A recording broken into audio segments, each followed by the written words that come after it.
Da para mucho, da para mucho el temario. Podemos plantearnos, desde luego es el final del reality, o así acaba la película, ¿no? El principio de su vida, ¿no? Y podemos ir suponiendo muchísimas cosas. Lo que voy a hacer ahora es comentar lo que yo he ido extrayendo más interesante, y si queréis luego ya vamos comentando si hay algo. De entrada sí que deciros que absolutamente todo está controlado en esta película. No dejan nada, ningún cabo por atar, nada azaroso. La simbología es la verdad es que llama la atención, ¿no? Todos los nombres, está todo elegido al detalle, ¿no? Fijaros, el nombre del protagonista, Truman, se traduce como hombre verdadero, ¿no? En alusión a que es lo único real dentro de ese mundo artificial creado. El nombre de la ciudad donde viven, Seahaven, significa refugio en el mar, porque es el refugio del protagonista, ese mundo protegido. El lema de la ciudad, que se ve en alguna de las tomas de la película, yo creo que ahí no se ve en ninguna de las que os he traído, pero el lema de la ciudad, cuando entran a la ciudad de Truman, es Omnis Pro Uno, que se traduce todos para uno, en alusión a que todo gira en torno a él, ¿no? Como bien él sospecha. Incluso el nombre del director y el creador de ese reality, Christoph, ¿no? Que significa pues al que lleva el Mesías. Fijaros, el director de la peli, que estuvo nominado a un Oscar, podemos decir que posee ese talento del hipermentalismo, que no sé si Paco, que conoce más el término, nos puede explicar algo luego después, ¿no? Esa capacidad, ese talento que algunas personas tienen para poder atar todos los cabos y no dejar absolutamente nada dependiendo del azar, ¿no? En esta película parece que está absolutamente todo controlado, dentro del show y fuera de él, en lo que es en la película en sí. Y bueno, un poco ya metiéndonos en lo que es el argumento de la película y lo que podemos someter más a debate, ¿no? Lo primero, yo lo que he hecho es enfocar la visión desde las diferentes posiciones, desde el propio protagonista, los telespectadores, los actores y luego nosotros como telespectadores de la película, porque la manera que me parecía más fácil de poder transmitir las ideas que quería hacer. Vamos a ver si puedo. Lo primero que nos planteamos, ¿no? ¿Hasta qué punto el protagonista, Truman, vive una vida en libertad, como es lo que se nos intenta vender, ¿no? Una vida natural, que es lo que nos dicen en todo momento durante la película los realizadores, el director y los propios protagonistas, los propios actores de la película, ¿no? A ver, se nos plantean dos mundos paralelos, que es el propio reality en el que vive Truman, y la ciudad es artificial creada, y por otra parte se nos van mostrando planos de lo que son los telespectadores y los realizadores del programa y demás. Y claro, lo que es el reality depende de las necesidades de ese mundo exterior, porque lo que se nos muestra es lo que realmente vende de alguna manera, ¿no? El primero está orientado a todo lo que pasa a todo lo que le interesa al segundo. Por tanto, de alguna manera, como dice Verdú, pues aunque el show consiste en prometer vida en estado puro, vemos que desde un primer momento no es así, porque todo lo que va pasando está totalmente fabricado y totalmente condicionado por lo que la gente quiere ver. No es todo azaroso y no es Truman en estado puro como nos intenta vender. De alguna manera van controlando, fijaros cómo juegan con sus emociones durante toda la película, ¿no? Cómo van jugando con todo eso. Su vida está totalmente controlada, no es para nada espontáneo, no es para nada real. Lo que está es orientado totalmente a base de golpes de efecto, pues para suscitar más audiencia y más ingresos económicos, que al fin y al cabo es lo que va moviendo, ¿no? Las necesidades de que ese programa tenga éxito y de ganar esa audiencia que ellos necesitan. Por tanto, el tema de la naturalidad del protagonista podemos decir que podemos ponerlo en tela de juicio, ¿no? De entrada. ¿Y qué pasa con los personajes? Es decir, con los actores que trabajan en el show de Truman. Pues que tampoco son espontáneos, desde luego ninguno es real, todos ellos son actores que siguen un guión y que nos enseñan pues lo que nos tienen que enseñar, nos venden pues lo que socialmente es lo que está aceptado en el momento, lo que tiene que ser una esposa ideal, un amigo ideal, una madre ideal y demás, ¿no? Y lo que van haciendo, fijaros, jugando con sus emociones y demás, es intentar reducir al máximo pues cualquier amenaza que pueda que cualquier amenaza que pueda suscitar en la vida de Truman, ¿no? Lo que hacen es ir siempre guiando para que él vaya siempre funcionando como le corresponde, ¿no? Que no se salga para nada del guión, porque si no eso les desubica, ¿no? Él dice, si hago algo espontáneo pasan cosas raras, ¿no? Porque realmente todo lo que hace la gente es intentar que eso no ocurra. De alguna manera lo que hacen los personajes es proteger a Truman de todo lo que va pasando, algo similar a lo que os comentaba antes de la obra esa de Dick, que crean un mundo artificial para proteger al personaje de la guerra nuclear que estaba viviendo. Pues de alguna manera lo que hacen y lo que se pretende es proteger a Truman de lo que ocurre, ¿no? Como dice al final de la película Christoph, lo que hay fuera es tan doloroso, es más doloroso o tan doloroso como lo que vives tú, ¿no? No interesa. Hay un término que explica lo que vive Truman, y los podemos plantear lo que vivimos nosotros, que es el tema del secuestro de la experiencia. Porque, claro, este entramado de protegernos, o proteger en este caso a Truman del sufrimiento o de los posibles problemas que puedan ir surgiendo en la vida, no deja de ser paradójico. Porque lo que hacen los actores de alguna manera es vetar sus vivencias, ¿no? Lo que intentan es que no sufran, que no viva, sino que funcione como tiene que funcionar según lo establecido, pues en este caso socialmente convencionalmente establecido, ¿no? Y de alguna manera esto, que puede parecer en un primer momento pues beneficioso, ¿no? El protegerlo del sufrimiento, a su vez, y él lo vive así, ¿no? Como que le veta de libertad, ¿no? Pues porque no le permite desarrollarse, ¿no? Él, si se quiere, él dice al final de la película, no tenéis una cámara en mi cerebro, ¿no? Realmente de lo que él se queja es de esa necesidad de vivir sus propias experiencias y no que esté todo absolutamente delimitado como lo tiene, ¿no? El término este de secuestro de la experiencia, ¿vale? Podemos generalizarlo no solo en el tema de Truman, porque lo que se plantea y lo que nos podemos plantear de alguna manera es que, vale, Truman está vetado por un guión de todas esas experiencias, pero la población en general de alguna manera también podemos decir que lo estamos. Pues porque el tema de evitar el sufrimiento cada día está más de moda, ¿no? Intentamos evitar sentir dolor, intentamos evitar sentir desengaños, intentamos evitar cualquier tipo de sufrimiento, ¿no? De hecho, yo creo que el problema de que se esté patologizando todo puede estar en esa base, ¿no? Entonces podemos ir viendo cómo en la película van apareciendo cosas que nos podemos plantear hasta qué punto no se pueden generalizar un poco a la sociedad, al menos la actual en la que estamos viviendo ahora, aunque esta película date del 98. Luego en las conclusiones lo hablamos. ¿Y qué pasa con los telespectadores del show? No con nosotros, sino esa gente que está en el bar, ese que está en la ducha, esas abuelitas. ¿Qué pasa con todos ellos? Pues a ellos lo que se les vende es una vida pues cotidiana, ¿no? Lo que de alguna manera les llama la atención, ¿no? Se les vende una vida cotidiana de un chaval incrédulo, inocente, que ellos saben que desconocen cuál es el verdadero fin de su vida. Y esto es lo que seduce, ¿no? Parece que en los programas de entretenimiento lo que se busca es eso, disminuir las diferencias entre lo que tú ves y lo que tú vives, porque parece que eso es lo que seduce, y parece que el gran éxito del tema de los realities y demás está en eso, en disminuir las diferencias entre lo que ves y lo que tú vives, porque eso es lo que te llama la atención. Pero claro, realmente lo que nos muestran es lo que nosotros estamos viviendo. Si estamos hablando de que está todo controlado y que de alguna manera están vetadas todas las experiencias que pueden estar viviendo la gente esa que vemos, realmente eso es algo cotidiano, pues parece que no, ¿eh? Cuando se analiza a niveles más profundos, a este nivel, pues parece que esa cotidianidad que nos venden es una simulación. Y por tanto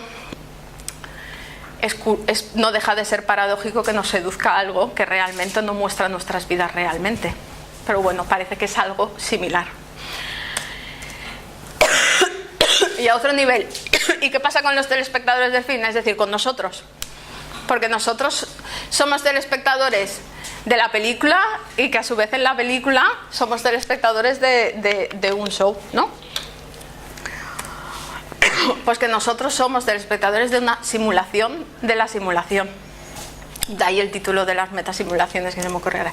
¿Qué significa esto? Pues si cualquier película cuando la entendemos ya la analizamos como un simulacro de una vida real, porque al ver una película ya entendemos que realmente eso no es lo que ocurre. Al ver el show de Truman podemos decir que es una simulación dentro de otra simulación, y por tanto el hecho de que esto ocurra puede al menos hacernos crear ciertas dudas respecto a lo que estamos viendo, respecto a la realidad nuestra y la realidad de los demás, ¿no? A ver, lo que se nos muestra es esto. Esto es un escenario gigantesco, un decorado a escala real, y esto nos puede hacer desorientar, porque una persona se puede plantear a lo mejor, vale, ¿y si Castellón, donde yo estoy viviendo, ¿no? O en mi caso Vinaró, donde yo estoy viviendo, realmente es un escenario a escala real, un decorado a nivel real, ¿vale? Bueno, puede hacernos cuestionar la posibilidad de que nuestro mundo no sea tan real como nosotros nos figuramos, ¿no? Quizá nosotros no, que supuestamente somos sanos y que supuestamente no tenemos ningún trastorno delirante o que no tenemos ningún cuadro de paranoia. Pero bueno, podemos pensar que estas metasimulaciones que nos venden o que nos hacen creer que existen pueden precipitar estados psicóticos. ¿Qué pensáis? ¿No pensáis? Depende de la relación con el padre. Bueno, parece parece que podría ser, que pueda, depende de la vulnerabilidad de uno, ¿vale? Sí que parece que hay casos, incluso hay casos publicados de pacientes, pero son pacientes esquizofrénicos que han creído a raíz de ver la película o en relación con este tema, al ser conocedores de estas ideas que van pululando por ahí, pues que ellos mismos formaban parte de algún reality. De hecho, está descrito el síndrome del show de Truman. Algún doctor que se ha entretenido en ir describiendo el doctor Gold en Nueva York, él describió este síndrome y publicó al menos 5 casos de pacientes que él había visto que se habían brotado de alguna manera a raíz de ver la película o relacionado con todo esto. Lo relacionan con la ansiedad de la sociedad por lograr la fama. En la película se hace una referencia a eso cuando el amigo le dice: todos hemos deseado alguna vez alcanzar la fama, y eso, ¿no? Con el delirio de grandeza, de alguna manera lo relacionan. En lo que hay publicado sobre el tema dicen que hay pacientes que viven muy felices con este síndrome y lo viven de una manera egosintónica, y que hay otros que viven atormentados de creerse protagonistas de algo que a ellos no les gustaría ser, ¿vale? Entonces, que se puede ver desde los dos planos. Pero bueno, por curiosidades sí que hablan. Pues por ejemplo, hay un caso de un paciente que viajó hasta Nueva York para comprobar si realmente las Torres Gemelas se habían derrumbado o no, porque él creía que lo del 11S había sido un capítulo más de un reality donde él era el protagonista. Hay otro caso, que yo no sé hasta qué punto pueden ser ciertos o no, publicados por este hombre, de otro paciente que escaló la Estatua de la Libertad para llegar a la cima, porque él creía que al llegar a la cima se iba a encontrar con su novia del instituto y que ese era el final de su reality, ¿no? De alguna manera más similar con el contenido de la película. No hace falta irse tan lejos, curiosamente. En este mismo hospital hubo una paciente que se puso esta película en una actividad y creyó identificarse con Truman, y la verdad es que hubo un proceso ahí en el que se desubicó bastante, una paciente de hospital de día, y hubo que hacer una intervención porque pareció que a raíz de la película entendió todo lo que le pasaba y se desestabilizó. Yo no la llevé, pero conozco el caso porque luego sí que la vi y se comentaron, o sea que no sé si con cierta vulnerabilidad o no, depende de la historia de cada uno, pero parece o podríamos concluir que alguna relación puede haber, ¿no? Y bueno, independientemente de nuestra vulnerabilidad o no, y ya para acabar ya de de podernos meter en estas metasimulaciones. ¿Qué pasa si nosotros nos convertimos en Truman? Es decir, si nos ponemos en el lugar, porque tenemos algunas similitudes con ellos, y más en la sociedad actual que vivimos, como comentaba. Todos tenemos intereses por cosas nuevas, búsqueda de sensaciones, en mayor o menor medida, a nivel dimensional, pero son rasgos de personalidad que todos tenemos interés por saber qué hay por encima de nosotros, por ir descubriendo lo que va pasando. Como Truman, también todos nosotros nos encontramos con una serie de argumentos que lo que nos invita pues es a callarnos y a ir siguiendo con lo que toca y con las convenciones pues marcadas más a nivel social, ¿no? Hay una entrevista de Jordi Évole, que sabéis que como él va levantando polémicas, en la que dice en la entrevista que se le hicieron, que yo la vi publicada en prensa, ponía: me encantaría despertarme un día y que dijeran que todo lo que nos está pasando en estos momentos forma parte de un gran montaje como en el show de Truman. Dice él, por el tema de la similitud con todo lo que se está viviendo, y que de alguna manera, si se nos pudiera proteger de todo eso, crear ese mundo. ¿Vale? Bueno, nos hablan de los límites del hombre y que las cosas son como se nos dicen que son, o al menos sabemos lo que hay o lo que vemos, no sabemos todo lo que no vemos, y solo venciendo nuestros miedos, igual que Truman, podemos ir más allá y podemos ir descubriendo de alguna manera aquello que no conocemos. Solo si nos arriesgamos, como hace Truman cuando aprieta la puerta del exit, podrá saber lo que hay detrás, que puede gustarle o puede no gustarle, que es lo que le somete a debate su creador. Pero solo arriesgándose lo podrá saber. Si no se arriesga, no lo va a poder saber, y podrá descubrir entonces si hay algo mejor o no. ¿Vale? Y esta es la idea que de entrada, fijaros, Platón ya planteaba de alguna manera, ¿no? Platón planteaba la idea de que el mundo es solo una representación imperfecta de lo que existe realmente. En la alegoría de la caverna, que ahí tenéis la imagen, en la alegoría de la caverna, Platón lo que plantea es la situación en la que se encuentra el hombre respecto del conocimiento, y es que nos encontramos limitados. Es que no se ve bien, no se ve entera, no se... A ver... Así sí que se ve. Ah, vale. Lo que plantea, fijaros, es que lo que se plantea en la alegoría es que él representa un espacio cavernoso donde hay un grupo de hombres, que son estos primeros de aquí. Esto no me puedo levantar, ¿no? Que hay unos prisioneros, que son los que están sentados, que están encadenados, de manera que no pueden girar sus cuellos, y lo único que pueden ver es lo que se proyecta en la pared que tienen delante. Para ellos esa es la realidad, porque ellos tienen impedida la capacidad para poder ver lo que existe detrás, y para ellos esa es su realidad, y para ellos eso es lo que existe realmente. Todo lo que acontece a sus espaldas, pues de alguna manera les es desconocido, y por tanto para ellos no existe. ¿Vale? Entonces, quizá lo que nos podemos plantear, y para concluir un poco, es que también nosotros estamos condenados por nuestra visión y por estos mundos, que no sé si artificiales o no, pero desde luego son las paredes por las que nosotros estamos de alguna manera vetados, ¿no? Entonces nuestro mundo de alguna manera podría ser únicamente parte de lo que existe realmente, como a Truman le pasa, y solo arriesgándonos podríamos ver si hay algo más. Y aquí he hecho unas anotaciones de conclusiones. Espera.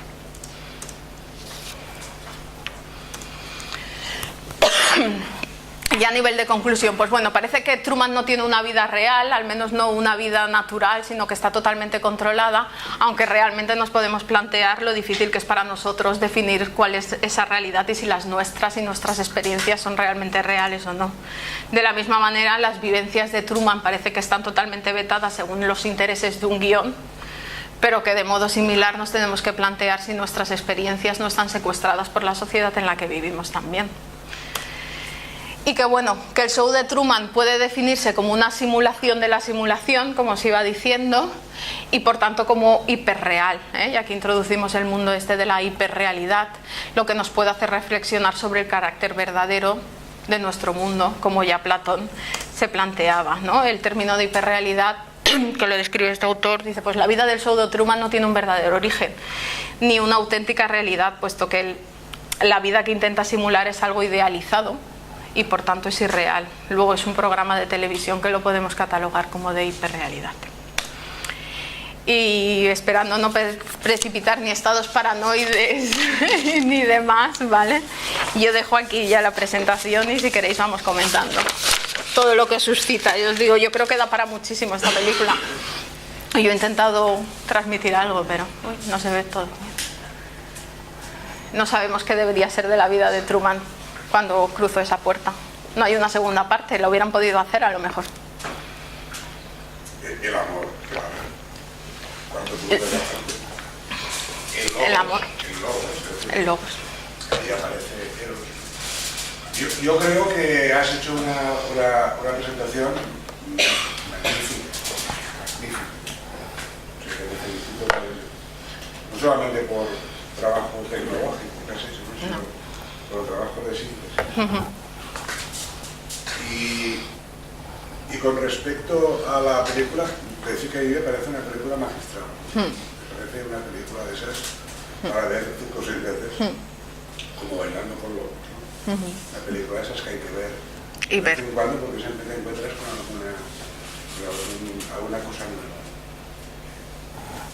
Y yo diría que a mí lo que más me choca de la película es la similitud que existe entre la experiencia psicótica y este libro. ¿Y esto? Es que es lo mismo, ¿no? La autorreferencia, el centro del mundo, la conspiración, que todo, la hostilidad universal, que todo está en el ajo, ¿no? Que la omnipotencia, que paran los coches, que toreo a los autobuses, ¿no? Es decir, toda esa experiencia esquizofrénica, ¿no? Que vista así parece que tiene una causa, una causa suprarreal. Sí, en este caso. Y eso pues ya de por sí te hace pensar mucho, ¿no? Luego otra cosa que me gusta mucho también de la película es el concepto de realidad. ¿Qué es la realidad? Lo que este tío vive en ese pueblo pulcro, ¿no? Idealizado. Sí, como de Disney, ¿no? Con unas relaciones todas muy quirúrgicas, ¿no? Muy asépticas, ¿no? Con la mujer enfermera, con la cofieta ahí. Y quiero decir, una cosa toda muy limpia, ¿no? Donde no ha lugar a nada que no sea lo bonito, Lo que toca. Lo que toca, sí. Lo que pasa es que ahí esta película está como metida en los años 50 o 60. Sí. Entonces es todavía más pulcro, ¿no? Todavía hay más pulcritud. La pregunta sería, ¿qué es más real, ¿no? La vida de este pueblo o la vida de la gente del bar que ve la película? Que está viendo la película, ¿no? Y yo creo que para saber eso habría que definir qué es la libertad, ¿no? ¿Qué es la libertad? ¿En qué consiste la libertad? Este tío secuestrado no tiene libertad, pero él no sabe que no la tiene. O sea, hay como una alienación de la libertad, ¿no? Y por lo tanto él no tiene ni idea hasta que empieza a juntar, a sospechar y a juntar, digamos, signos, ¿no? Que le van de alguna manera configurando que está siendo sometido a algo, ¿no? El tema de la realidad es un tema para hablarlo, ¿no? ¿Qué es más real? A mí me parece que lo que esta película propone es que lo único real que hay ahí es el amor. El amor. El amor entre el único suceso no guionizado que ocurre, o sea, en la película. Exactamente, lo incierto, lo que sucede más allá del guión, ¿no? Entonces eso es interesante, esta historia, y sobre todo el final, donde él atraviesa esa puerta. A mí me parece muy interesante porque él opta por la libertad, ¿no? Opta por la pastilla roja. Es decir, entre el mundo de la simulación y el otro hay un agujero. Un agujero por donde se cuelan algunos sujetos. Y la chica, por ejemplo, estaba dentro y ahora está fuera. Fuera, la echan. Está fuera. Y él parece ser que en la película se reencuentra con ella. O sea, a mí me parece que eso es magistral. Me parece un hallazgo desde el punto de vista filosófico, metafísico Y de todos. y como lo quieras llamar, ¿no? Y nada más, a mí me parece que podríamos estar hablando de esta película y de Matrix, que es muy parecida conceptualmente, y podríamos estar hablando durante años. De hecho, hay tesis doctorales sobre este asunto, sí, sí. Y hay películas y hay metapelículas sobre este asunto, y ahí me parece un tema fascinante, ¿no? El tema de qué es la realidad y qué es la locura, porque claro, ¿qué es la locura entonces? La locura es una conspiración, hay realmente una conspiración de alguien, ¿no? Y que algunos ven y otros no vemos.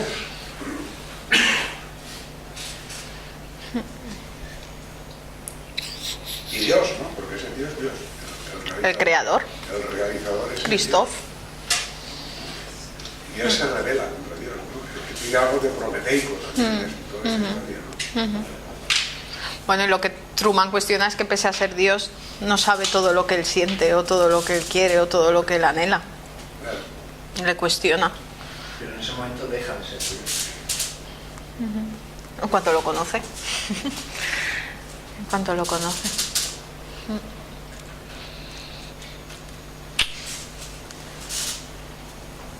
Antonio, ¿a ti qué te parece? Yo creo que tiene muchas interpretaciones y a muchos niveles. En un principio es eso una realidad pues que probablemente ejerce el papel un poco de escuela, ¿no? En la escuela pues jugamos, tenemos nuestra media hora de recreo, volvemos a las clases, etcétera, etcétera. Pero a medida que vas madurando pues tienes que salir de ese recreo, de ese mundo de juegos o de juguetes, simulado, y empiezas a entrar en un mundo pues mucho más real. O sea que yo creo que es como esto de las muñecas rusas, vamos saliendo de una realidad a otra, y poco a poco vamos descubriendo que estamos siendo condicionados pues, por un montón de estímulos, de patrones, etcétera, etcétera. Pues yo creo que pues, inicialmente estamos muy dependientes, pues, de un nivel si queremos físico, después dependientes de un mundo de patrones emocionales, y bueno, y después quizá los más difíciles de emanciparse pues son las ideologías, los esquemas y patrones mentales a la hora de interpretar, y en la medida que te das cuenta que esos patrones te han servido, por un lado como escaleras, ¿no? Para llegar hasta cierto punto a cierto grado de madurez, y por otro lado pues evidentemente llega un momento que se convierten más bien en cárceles, ¿no? Ese mismo insight progresivo, ¿no? Que te va llevando a mayor, eso pues te va descubriendo pues, cada vez más, no sé, como más capas de una especie de show de Truman, ¿no? Etcétera, etcétera. También, pues ahí la figura del Dios, pues en un momento es un Dios y llega un momento que estás de pequeño y tienes que, no sé, emanciparte, irte a un concepto más amplio. O sea, yo creo como una continuidad, ¿no? de lo que es la ilusión, que también a la vez no solo es ilusión y espejismo, sino que a la vez es un núcleo de una especie de escuela, ¿no? Y necesaria hasta que abres los ojos y llegas a estados de realidad o de experiencias mayores, ¿no? Es paradójico como plantean con el término del secuestro de la experiencia, ¿no? De alguna manera te favorece, pero por otra parte te limita. Si pensamos un poco, es una analogía un poco también de la educación. O sea, el niño pequeño, pues es verdad que vive en un mundo pues, infantil, de sus sueños, sus juguetes, sus cosas, las simulaciones, no voy a jugar a médicos y enfermeras, o voy a jugar a esto, a lo otro, pero después llega Claro, de simbólico. Entonces llega un momento en que eso ya te encuentras con la realidad, pero quizás pues haya más, pero estemos jugando y hay otros seres humanos que han salido del agujero de la caverna de Platón y han entrado en otro tipo de realidad. Bueno, la caverna de Platón, bueno, Rosana y yo lo explicamos en clase. ¿Sí? Cuando hablamos de... yo lo vi mucho como la organización como una cárcel psíquica, en clases de recursos humanos, de organizaciones. Y precisamente ahí toda la imagen que trabaja, esto es Gareth Morgan, que es uno que es sociólogo, economista y tal, que dice, probablemente todo lo que han creado las organizaciones, ahí se basa en cosas freudianas, ¿no? Psicoanalíticas. No es más que sexual, ¿no? Entonces, va muy bien porque a los economistas les choca mucho esto de que todo el origen de toda empresa es sexual, ¿no? Pero, y esto es la cárcel psíquica, y también habla de la teoría objetal, de los ositos de peluche, y cómo esto de Winnicott, sí, los objetos transaccionales. La diferencia entre lo que es sujeto y objeto, el niño pues juega, a veces se identifica con los otros, bueno, pues todo este juego lo que está diciendo es que, bueno, en un principio nos identificamos, digamos, con ciertas cosas.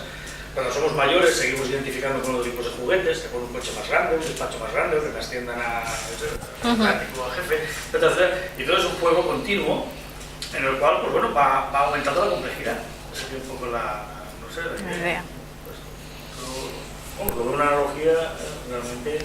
Bueno, y estaba pensando también ahora en muchas teorías estas que dicen, ¿no? Pero a lo mejor la Tierra no es más que un laboratorio, ¿no? De experimentos de seres muy superiores que tienen ahí, nos dejan como que tiene un jardín y de vez en cuando pues vuelven a ver cómo está. A ver qué hacemos. Pero crecido, cómo se están haciendo aquí, yo qué sé, a lo mejor pues es preciso, nos mandan un diluvio porque ha salido mal el experimento. No sé. Hay muchas quizá. analogías, ¿no?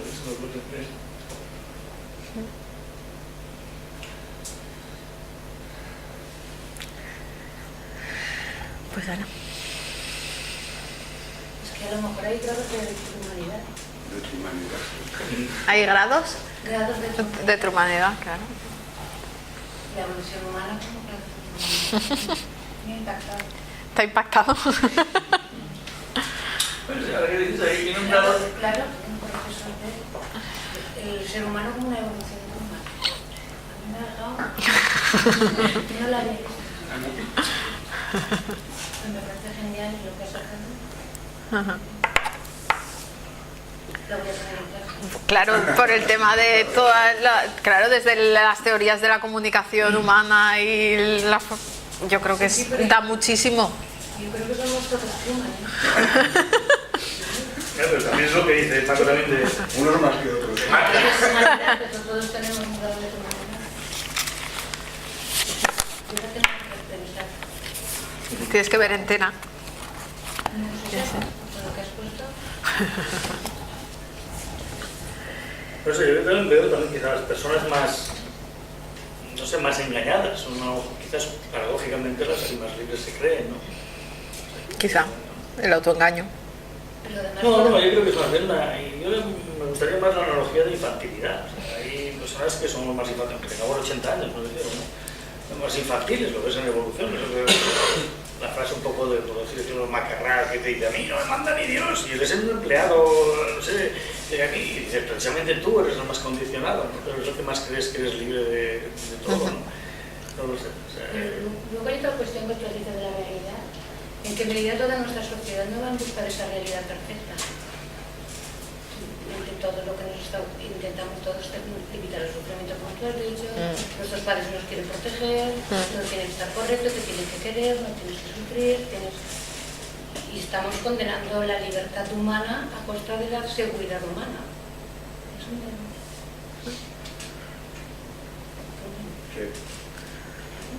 Tenemos que aceptar el sufrimiento. El otro día ponía en Facebook algo que decía, no sé quién decía, todos hablamos de la libertad, pero cuando encontramos a alguien libre, nos asustamos y escuchamos.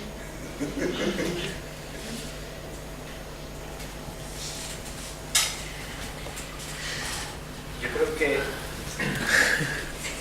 esta película,